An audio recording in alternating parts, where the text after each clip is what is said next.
बच्चों से मिलता रहता हूँ, कभी स्कूल में, कॉलेजेज में, और उनके बीच आने जाने का ज़्यादा अवसर मुझे मिला है। एक सवाल वो करते हैं बराबर कि मैं काफ़ी तैयारी करता हूँ, लेकिन जब परीक्षा आती है या कोई कैरियर में आगे बढ़ने का अवसर मिलता है तो अचानक से मुझे असफलता मिल जाती है। हम कैसे अपने आप को जांचें, परखें?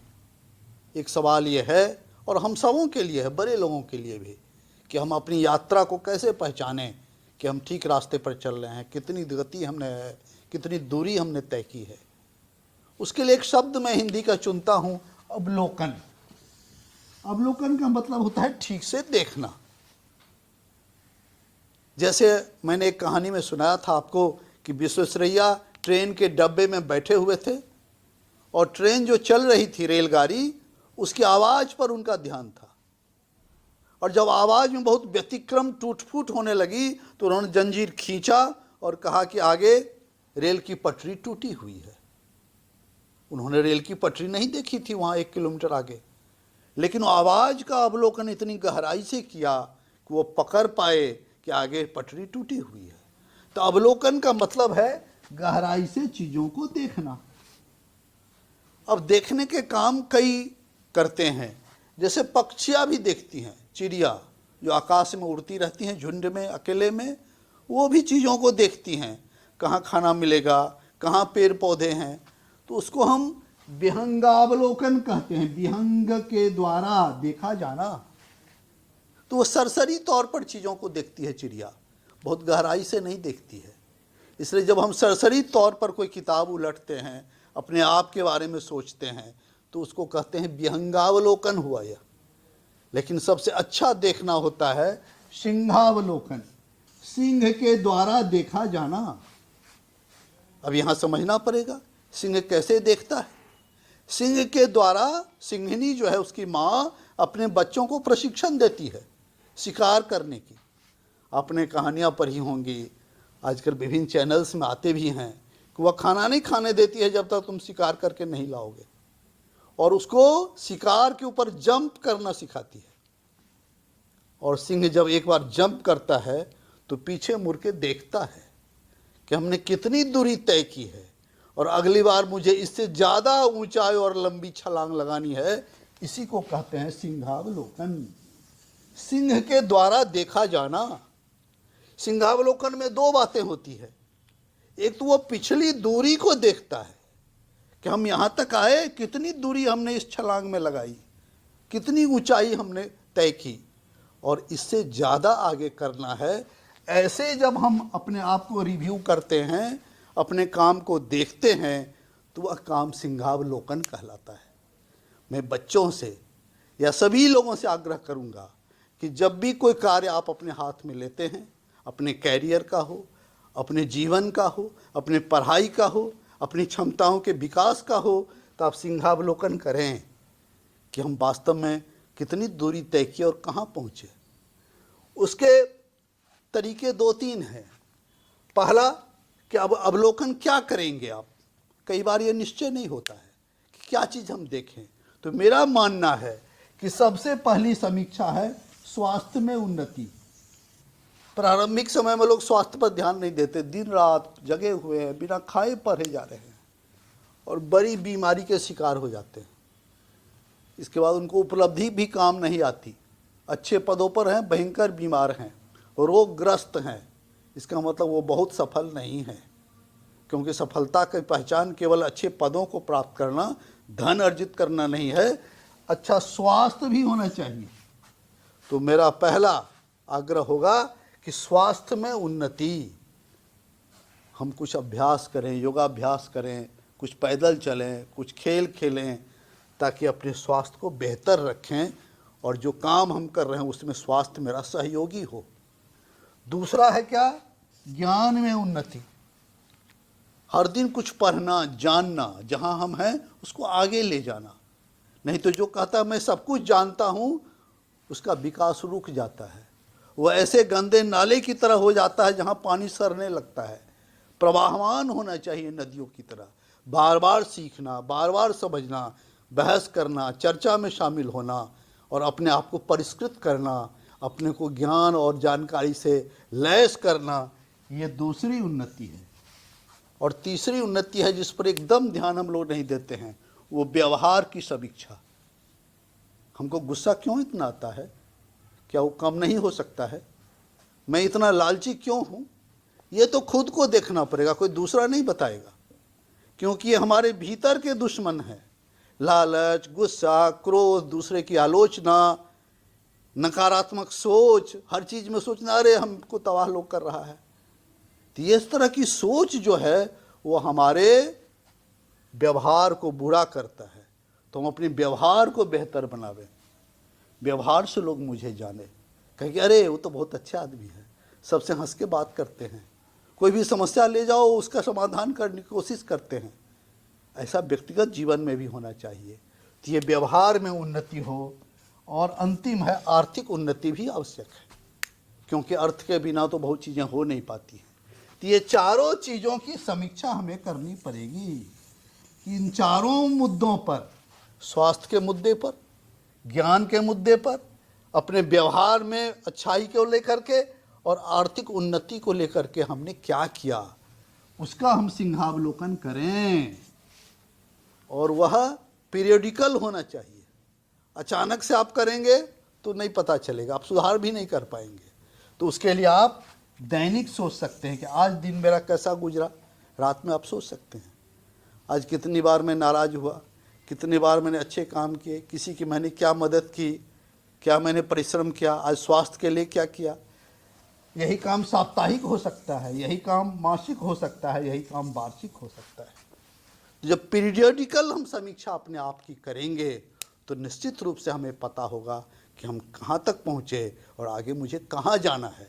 जब ये जानकारी हो जाएगी तब अपनी क्षमता को विकास करके हम बेहतर परिणाम दे सकते हैं। अभी मैं आपसे बात कर रहा था कि अपने प्रगति की समीक्षा मुझे करनी चाहिए कि हमारी विकास यात्रा कितनी आगे बढ़ी है और कहाँ कमियां रही जिसको हम बेहतर कर सकते हैं। अब एक बात आती है, कई बार लक्ष्य निर्धारण में भी दिक्कत होती है। टारगेट हमेशा अचीवमेंट होने की क्षमता के आसपास का रखना चाहिए। सपोज कि कोई एक आदमी दिन में दौड़ते हुए 40 किलोमीटर जा सकता है, तो टारगेट वो चाहे तो 45 का रख सकता है, लेकिन जो 40 की दूरी तय कर सकता है वो यदि 100 का टारगेट रखेगा तो अचीव नहीं कर पाएगा। इसलिए टारगेट अचीवेबल होना चाहिए। हम प्रायः देखते रहते हैं, जैसे कोई इंटर साइंस से पास किया और कहा कि हम आईआईटी के एग्ज़ाम में देंगे, और कंसेप्ट लेवल पर उतनी मजबूती नहीं है और वह उतना लक्ष्य अच्छा प्राप्त नहीं करता है, फिर कहता है कि नहीं मुझे तो मन नहीं लगता है, मैं आत्महत्या कर लूँगा।